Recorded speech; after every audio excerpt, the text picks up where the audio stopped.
ہمارے ہاں کیا ہوتا ہے کہ قرآن کریم کی تعلیم یہ چونکہ ایک رواج ہمارے ہاں ہے، بچوں کو قرآن پڑھاتے، مسلمان جو ہیں اب نام کے ہی ہیں، اب اس نام کو تو بھی برقرار رکھنا ہوتا ہے نا، تو کوشش ہوتی ہے کہ بچہ ناظرہ پڑھ جائے جیسے تیسے۔ اب وہ بھی کیسے ہیں، مسجد میں مدرسے میں بچوں کی تعلیم کا بندوبست کیا ہوا ہے کہ بچے آئیں، اسکول جانے والے، کالج جانے والے بچے آئیں، صبح کو اپنا قرآن کریم پڑھ کے چلے جائیں، 1 گھنٹے کے لیے، آدھے گھنٹے کے لیے، پونے گھنٹے کے لیے۔ اور اس میں پھر کیا ہوتا ہے، اب جی بچے کے امتحانات آ گئے ہیں، بچے کے ٹیسٹ ہو رہے ہیں، بچے فلاں ہے، بہانے سے وہاں بھی چھٹیاں ہوتی، یعنی وہ آدھا گھنٹہ، وہ پونا گھنٹہ یا 1 گھنٹہ جس کو 10-15 گھنٹوں میں سے نکال کے دین کے لیے وقف کیا ہوتا صرف ناظرہ پڑھنے کی، اس کو بھی بہانے سے ضائع کیا جاتا، اور بچہ مسجد نہیں گیا کوئی پریشانی، لیکن بچہ اگر اسکول نہیں گیا وقت نہیں پڑ جائے گا، سارے خاندان سب پریشان ہو جائیں گے، بچہ اسکول نہیں گیا، بچے کی کلاسز ضائع ہو گئی ہیں، بچے کا نقصان ہو گیا ہے، مسجد میں نہیں جاتا کوئی حرج نہیں، اور پھر اللہ اللہ کر کے اس کا ناظرہ ختم ہو گیا ہے، جیسے تیسے ہوا ہے، اس کو صحیح تلفظ کرنا آتا ہے قرآن کریم کا یا نہیں آتا،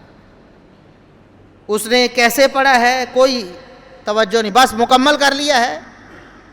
اس کا جشن منا لیا جاتا ہے، خاندان میں اعلان کر دیا جاتا ہے ہمارے بچے نے قرآن پڑھ لیا، بس اس کے بعد قرآن کریم کو اس نے سمجھا ہے کہ نہیں، اللہ کیا فرماتا ہے اس کو کوئی پتہ ہے کہ نہیں، رسول اللہ صلی اللہ علیہ وسلم کی سیرت کیا ہے اس کو کوئی معلوم ہے کہ نہیں، صحابہ کرام کی سیرت اور ان کی زندگیاں کیا ہیں، کیا اس کو کوئی علم ہے کہ نہیں، اس پر ہماری کوئی توجہ نہیں۔ یقین کریں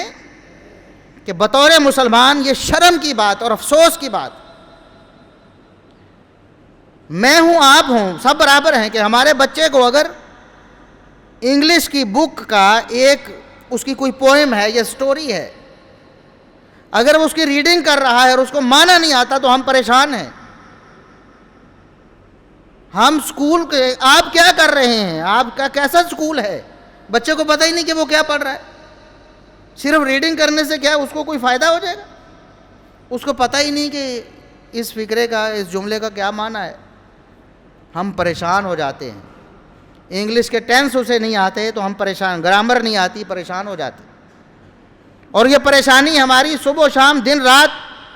کہ کسی نہ کسی طریقے سے اس کی انگلش جو ہے امپروو ہو جائے۔ اس کو میتھ نہیں آتی ابھی تک، فلاں کلاس میں ہو گیا ابھی تک میتھ کا مسئلہ حل نہیں ہوا، کسی نہ کسی طرح اس کی میتھ جو ہے امپروو ہو جائے، اس کے لیے چاہے کوئی ٹیوٹر رکھنا پڑے، ٹیوشن کا بندوبست کرنا پڑے، جو بھی کرنا پڑے، اور ہم مستقل پریشان رہتے ہیں۔ اور ہمارے روزمرہ معمولات میں باقاعدہ یہ ٹاپک ہے کہ ہمارا بچہ فلاں چیز میں کمزور ہے، اس کی کمزوری کو ہم نے کیسے دور کرنا ہے، بڑے بڑے ماہرین سے مشورہ بھی کیا جاتا ہے، رشتہ داروں سے، دوستوں سے پوچھا بھی جاتا ہے ہمارے بچے کی یہ پرابلم ہے، لیکن افسوس اس کو قرآن کا نہیں پتہ ہے، ایک لفظ کا نہیں پتہ، ایک حرف کا نہیں پتہ، ایک آیت کا بھی ترجمہ اس کو نہیں آتا ہے۔ ہمیں کوئی پریشانی نہیں، کبھی نہیں ہوتی، یہ بطور مسلمان ہمارے لیے شرم اور افسوس کی بات۔ انگلش کی ریڈنگ کر کے اگر اس کو نہیں سمجھ آتی ہم پریشان ہیں، قرآن کریم کی صحیح ریڈنگ بھی نہیں اور اس کو پتہ بھی نہیں کہ اس کا کیا مطلب، ہمیں کوئی پریشانی، حالانکہ ہم مسلمان ہیں، ہماری ترجیح دین ہونی چاہیے،